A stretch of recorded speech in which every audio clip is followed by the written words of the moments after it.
Hi everyone, मैं doctor Sunita Hindi साहित्य study पर आप सभी का स्वागत करती हूँ। तो स्टूडेंट, आप जानते ही हैं चंडीगढ़ में पीजीटी टीजीटी की वैकेंसीज आने वाली हैं।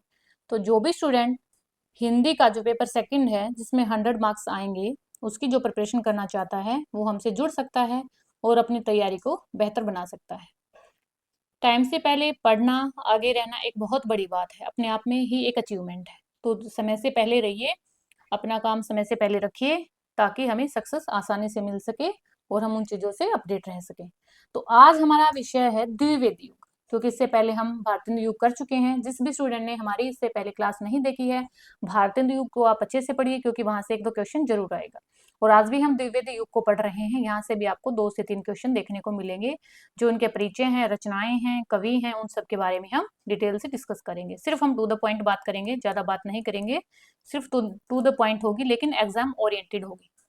डेफिनेटली आपको एग्जाम में यहाँ से क्वेश्चन देखने को मिलेगा। तो चलिए क्लास स्टार्ट करते हैं।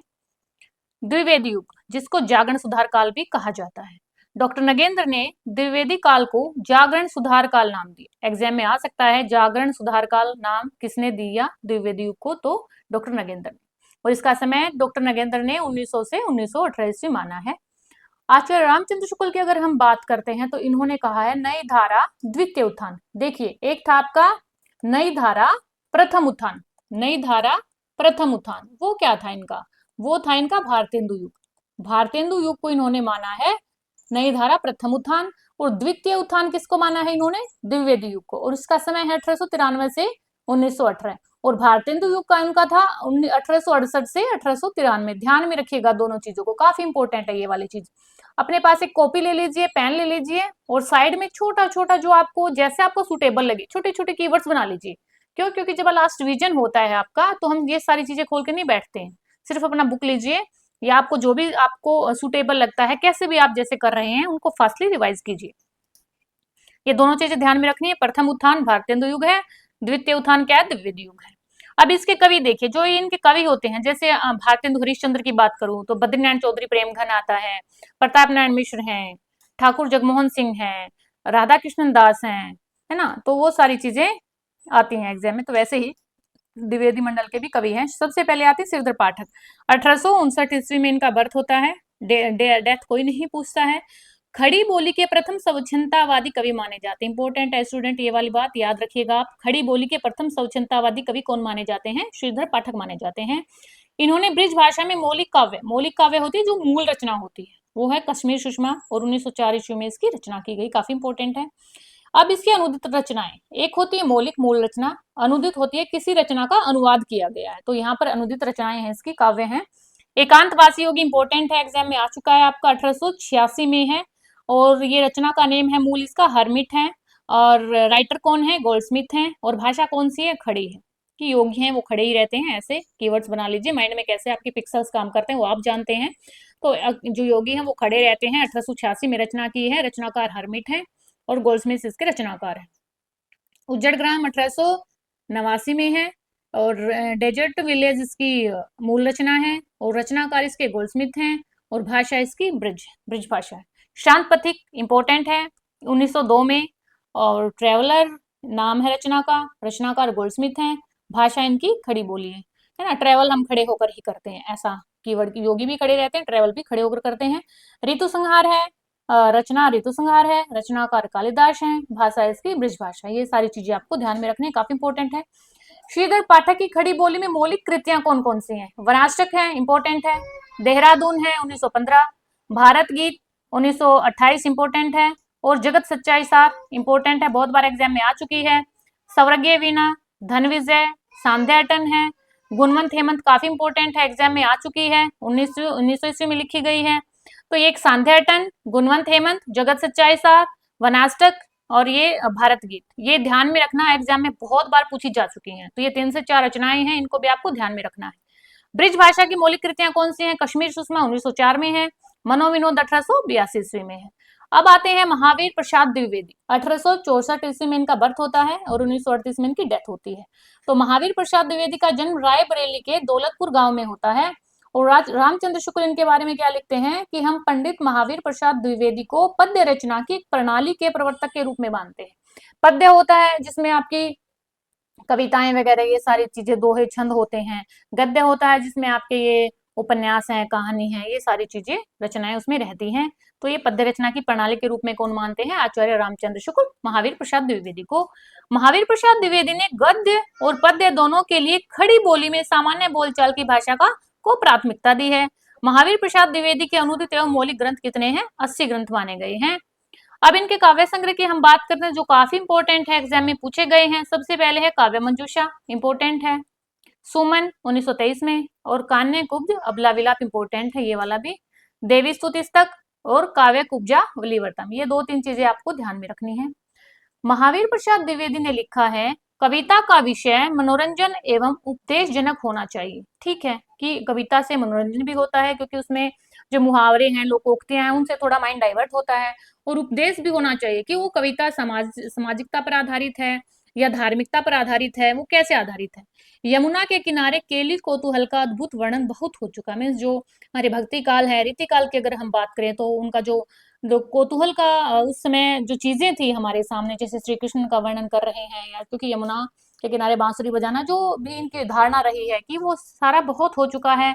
न प्रक्रियाओं पर प्रबंध लिखने की अब कोई आवश्यकता है, न सबकियाओं की गतागत की पहेली बुझाने की, कि दूसरों को और अपने बारे में तो हमने बहुत लिख लिया है, अब हम काम करेंगे अपने समाज पर, अपने जो आगे चीजें हैं उन सबको।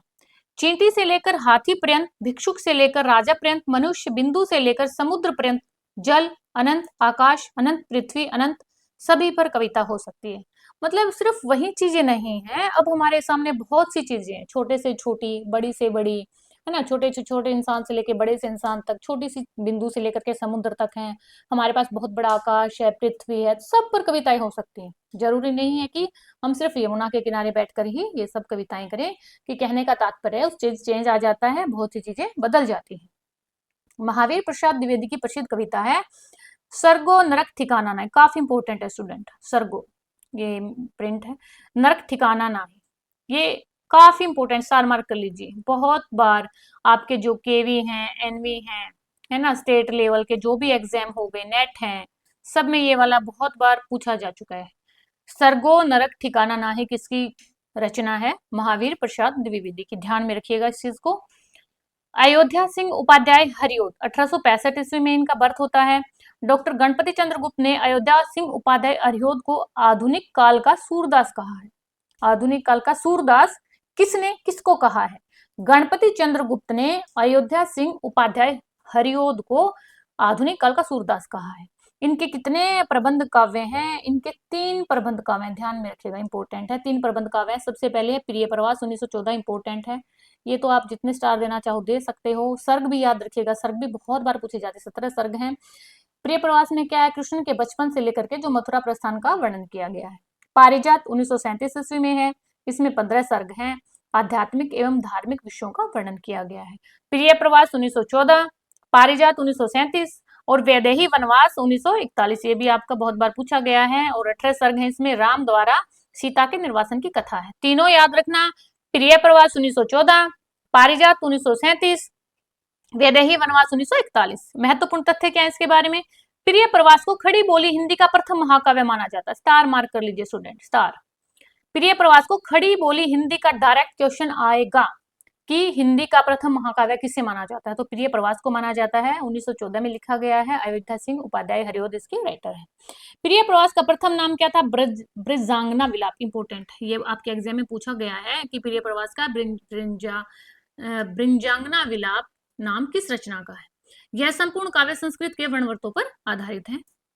अब हरिओद के कुछ काव्य ग्रंथ देख लीजिए, इंपोर्टेंट है। जो कृष्ण तक इंपोर्टेंट है, बहुत बार आ चुका है। 1882, रसिक रहस्य 1899, प्रेमांबु वारिधि 1900, प्रेम प्रपंच 1900, प्रेमांबु परवा 1901, प्रेमांबु प्रश्रवण 1901, चोखे चौपदे इंपोर्टेंट है 1924, चुभते चौपदे 1932, चोखे चौपदे 1924, चुभते चौपदे 1932, पर्दे परसुन 1925, बोलचाल इंपोर्टेंट है 1928, रस क्लस इंपोर्टेंट है इनकी 1931, फूल पत्ते 1935, कल्पलता इंपोर्टेंट है 1937, ग्राम गीत 1938, हरिओद सतसई 1940 और मर्म स्पर्शी 1956।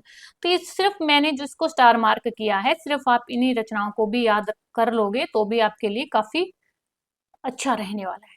कृष्ण शतक 1882, रसिक रहस्य 1899, चोखे चौपदे 1924, चुभते चौपदे 1932, पर्दे पर सुन 25, बोलचाल 28, फूल पत्ते 35, रस कलश 31 इंपोर्टेंट है, कल्पलता 37 है।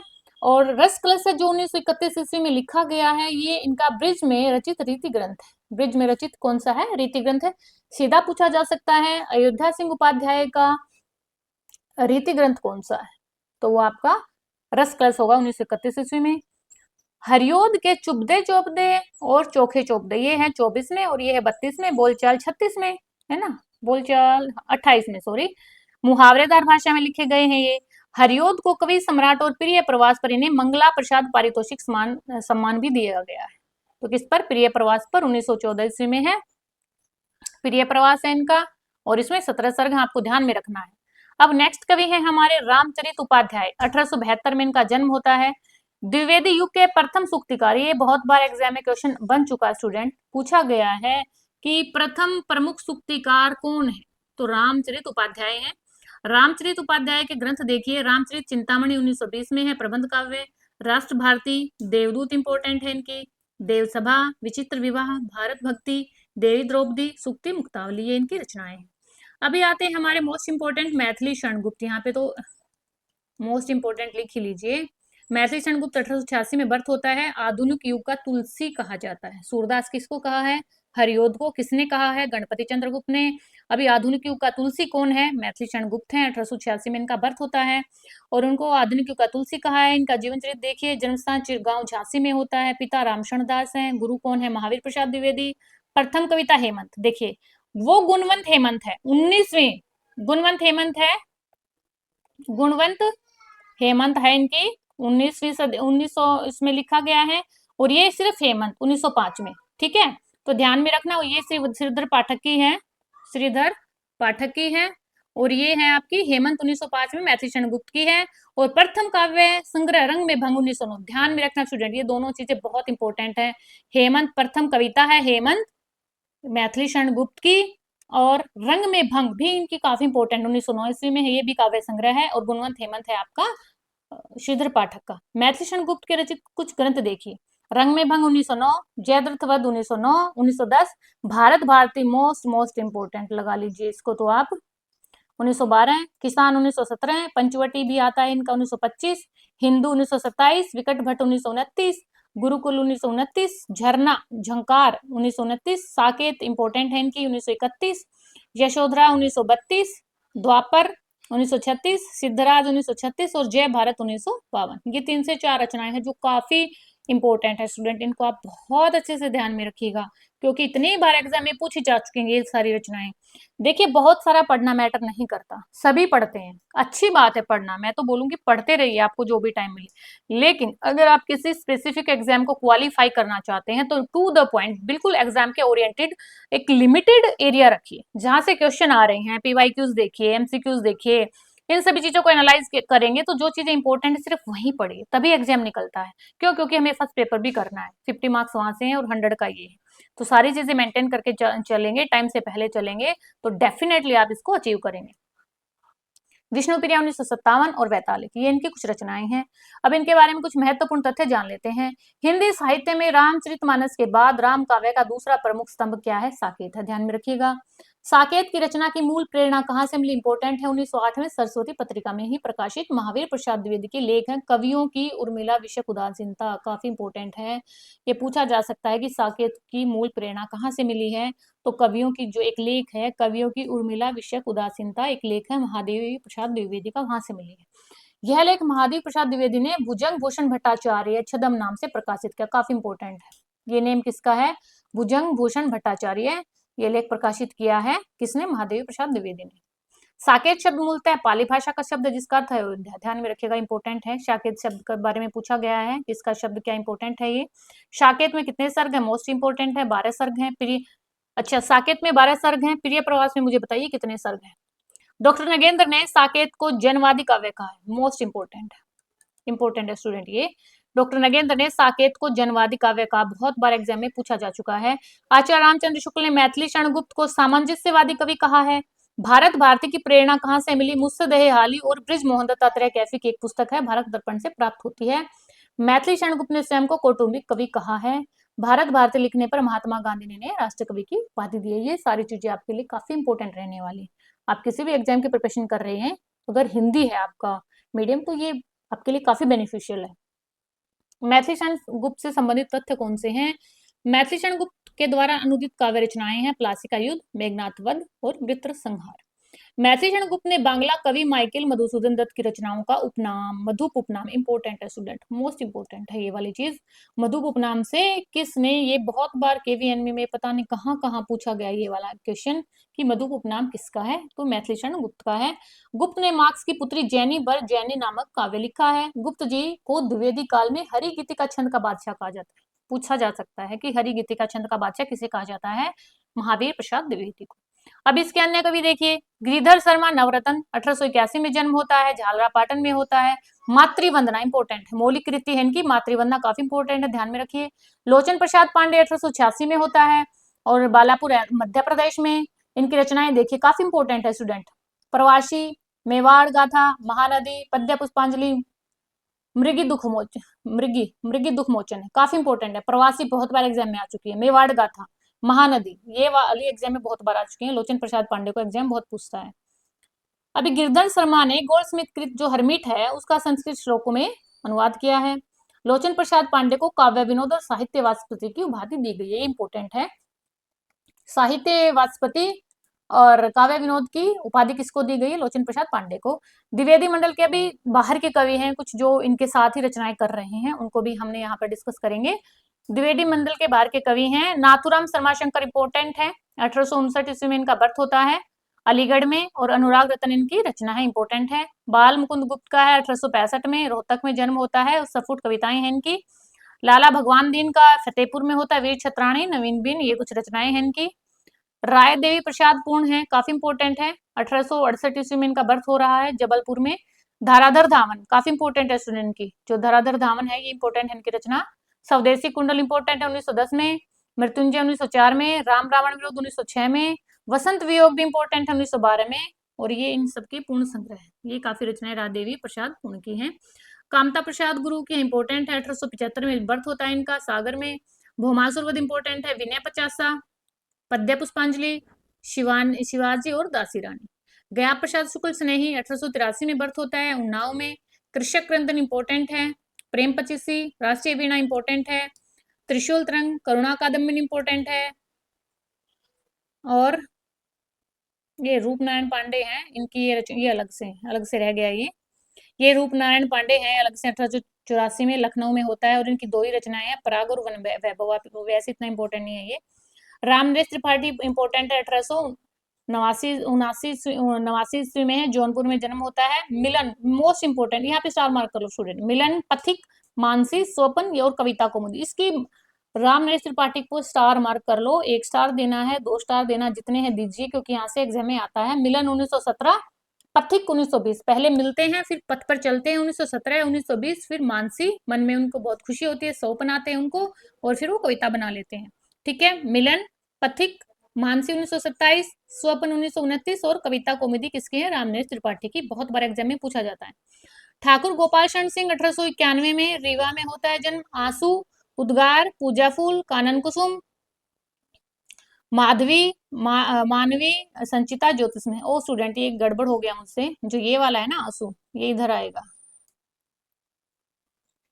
ठाकुर गोपाल सिंह की है माधवी, मानवी, संचिता, ज्योतिस्मृति, और मुकुटधर पांडे की आंसू, उद्गार, पूजा फूल, कानन कुसुम। ये वाली चीजें ध्यान में रखना आपको। अभी क्या होंगी? इनकी कुछ पंक्तियां हैं, द्विवेदी कवियों की महत्वपूर्ण पंक्तियां हैं। श्रीधर पाठक है सबसे पहले। निज भाषा बोलो, ये पंक्तियां भी आती है स्टूडेंट एग्जाम में, एक पंक्ति पक्का आती है। निज भाषा बोलो लिखो, पढ़ो गुणो सब लोग, करहु सकल विषय विषय, निज भाषा उपयोग। ये सारी अपने राष्ट्रवादी के बारे में, क्योंकि इनका जो स्वर है वो राष्ट्रवादिता का रहा है, तो ये सारी चीजें ये राष्ट्र के बारे में कहते हैं कि हमें अपनी भाषा में बात करनी चाहिए। ये वाला जो कोटेशन, ये पंक्ति है, बहुत बार एग्जाम में आ चुकी है, इंपॉर्टेंट है। वंदनीय वह देश जहाँ के देसी निज अभिमानी हो, बंधुता में बंधे परस्पर परता के अज्ञानी हो। इंपॉर्टेंट है स्टूडेंट, ये वाला भी काफी इंपॉर्टेंट है, ध्यान में रखना, ये वाला भी आपके एग्जाम में आ चुका है। जगत है सच्चा तनिक न कच्चा, समझो बच्चा इसका भेद। प्रकृति यहाँ एकांत बैठी निज रूप संवारती, पल पल पलट दी भेष, क्षणिक छवि छिन छिन धारती। ये इंपॉर्टेंट है आपके लिए। लिखो न करो लेखनी बंद, सिरदर सम सब कवि छंद सब छंद। ये सारे अपनी राष्ट्रीयता के बारे में ही बात कर रहे हैं कि हमारी भाषा अच्छी है, हमारा देश अच्छा है, राष्ट्रीयता का स्वर है इनके अंदर। महावीर प्रसाद द्विवेदी, तुम्ही अन्नदाता भारत के सचमुच बैलराज महाराज, बिना तुम्हारे हो जाते हम दाना दाना को मोहताज कृषक के लिए हैं। श्रीयुक्त नागरी निहारी दशा तिहारी, होवे विषाद मन में अति भारी। इंपॉर्टेंट है दोनों, ये आपको ध्यान में रखनी है। अयोध्या सिंह उपाध्याय हरिओद का, दिवस का अवसान समीप था, गगन था कुछ लोहित हो चला, तरु शिखा पर थी अबराज कमलिनी कुल वल्लभ की प्रभा। काफी इंपॉर्टेंट है, बहुत बार एग्जाम में सिर्फ ये वाली लाइन भी बहुत बार पूछी गई है। दिवस का अवसान समीप था किसकी पंक्ति है? तो ये है हमारी अयोध्या सिंह उपाध्याय हरिओद की। प्रियपति वह मेरा प्राण प्यारा कहाँ है, ये सारे साकेत से ही लिए गए हैं। दुख जलनिधि डूबी का सहारा कहाँ है, लखमुख जिसका मैं आज लो जीत चुकी हूँ। सॉरी, अयोध्या सिंह उपाध्याय हरिओद है ना, तो ये साकेत नहीं, साकेत तो मैथिली शरण गुप्त की है। इनकी ये प्रिय प्रवास और उन्हीं की ही रचनाएं, उन्हीं में से ली गई है। लखमुख जिसका मैं आज लो जी सकी हूँ, वह हृदय मेरा नैन तारा कहाँ है। क्यों पले पीर पर किसी को तू, ये इंपॉर्टेंट है स्टूडेंट, एग्जाम में आ चुकी है। क्यों पले पीर पर किसी को तू, है बहुत पॉलिसी बुरी तेरी, हम रहे चाट के पटाना ही, बट तुझसे पटी नहीं मेरी। अपने स्टमक के बारे में की बात कर रहे हैं कि सबसे पहले खाना होगा तभी हम कुछ करेंगे। चार डग हमने भरे तो क्या किया, है पड़ा मैदान कोसों का, अभी इंपॉर्टेंट है। ये सारी पंक्तियां आपके एग्जाम में आ चुकी हैं। मैथिली शरण गुप्त का भारत भारती से, भूलोक का गौरव प्रकृति का पुण्य लीला स्थल कहाँ, फैला मनोहर गिरी हिमालय और गंगा जल जहाँ। संपूर्ण देशों से अधिक किस देश का उत्कर्ष है, उसका की जो ऋषि भूमि है, कौन वह कौन, भारतवर्ष। इंपोर्टेंट है। हम कौन थे क्या हो गए और क्या होंगे अभी, आओ विचारे आज मिलकर ये समस्याएं सभी। ये भी आपके लिए काफी इंपोर्टेंट है। केवल मनोरंजन ने कवि का कर्म होना चाहिए, उसमें उचित उपदेश का भी मर्म होना चाहिए। ये भी आपकी मैथिली की मोस्ट इंपोर्टेंट है। क्षत्रिय सुनो अब तो पुलिस की कुयस की कालिमा को मेट दो, निज देश को जीवन सहित तन मन धन और भेंट दो। वैश्य सुनो व्यापार सारा मिट चुका है देश का, सब धन विदेशी हर रहे हैं, पार है क्या क्लेश का। ये सारी मैथिली शरण गुप्त की बहुत ही इंपॉर्टेंट रचनाएं हैं, पंक्तियां हैं, आपको ध्यान में रखनी है। साकेत से, राम तुम मानव हो ईश्वर नहीं हो क्या, विश्व में रमे हुए नहीं सभी ही कहीं हो क्या। इंपॉर्टेंट है। पहले आंखों में थे मानस में खुद मगन प्रिय, अब थे छींटे वहीं उड़े थे बड़े बड़े अश्रु वे कब थे। इंपॉर्टेंट है आपके लिए। सखी नील न बसर से उतरा यह हंस, आहा तरता तरता अब तारक मौक्तिक शेष नहीं निकला जिसको चरता चरता। इंपॉर्टेंट है। सखी निरख नदी की धारा, ढलमल ढलमल चंचल अंचल झलमल झलमल तारा। इंपॉर्टेंट है। ओ मेरे मानस के हास खिले सहस्त्र दल सरस सुहास, सजनी रोता है मेरा गान, प्रिय तक नहीं पहुंच पाती कोई तान। ये आपके साकेत में से है। यशोधरा, सखी वे मुझसे कहकर जाते, बहुत बार आपने देखा है ना, यशोधरा राहुल बेटा होता है, ये बुद्ध वाला है, वही महात्मा बुद्ध की पत्नी होती है, उसको छोड़कर चले जाते हैं, तब उसके रुदन में कहती है, अबला जीवन हाय तुम्हारे यही कहानी, आंचल में है दूध और आंखों में पानी। इंपॉर्टेंट है। पंचवटी से, चारू चंद्र की चंचल किरणें, ये आपका अलंकार भी है ना, अनुप्रास। खेल रही हैं जल थल में, स्वच्छंद चांदनी छिटक रही है अवनी और अंबर तल में। नाथुराम शर्मा शंकर की, देशभक्त वीरों मरने से नेक नहीं डरना होगा, प्राणों का बलिदान देश की वेदी पर करना होगा। काफी इंपॉर्टेंट है, ध्यान में रखेंगे आप इसको। रामनेश त्रिपाठी, गंध विहीन फूल है जैसे चंद्र चंद्रिकाहीन, यूं ही फीका है मनुष्य का जीवन प्रेम विहीन। प्रेम स्वर्ग है, स्वर्ग प्रेम है, प्रेम अंशक अशंक अशोक, ईश्वर का प्रतिबिंब प्रेम है, प्रेम हृदय आलोक। जगन्नाथ रत्नाकर, नंद और जसोमती के प्रेम पगे पालन की, लाड भरे लालन की लालच लगावती। तो स्टूडेंट, ये था हमारा द्विवेदी युग। आपको अच्छे से पढ़ना है, इन सभी चीजों को अच्छे से देखना है, समझना है, तभी हम कुछ अच्छा कर पाएंगे। देखिए, पढ़ना, बहुत कुछ पढ़ना भी मायने नहीं रखता, सिर्फ सिलेक्टेड पढ़िए, टू द पॉइंट पढ़िए, तो सिलेक्शन आपको मिलेगा ही मिलेगा। पढ़ते रहिए, आगे बढ़ते रहिए। और स्टूडेंट, हमारी वीडियो को लाइक शेयर सब्सक्राइब करना है अगर आपको पसंद आ रहा है ना, समझ आ रहा है, कुछ पसंद आ रहा है, कुछ हम आपके लिए छोटा सा प्रयास कर रहे हैं, तो आप भी समझिए। अगर आपको समझ आ रहा है तो शेयर सब्सक्राइब जरूर करना है आपको, और सब्सक्राइब करना है ताकि नई वीडियो का जो नोटिफिकेशन है आपको टाइम टू टाइम मिलता रहे। तो चलिए स्टूडेंट, फिर मिलते हैं, पढ़ते रहिए, आगे बढ़ते रहिए। धन्यवाद।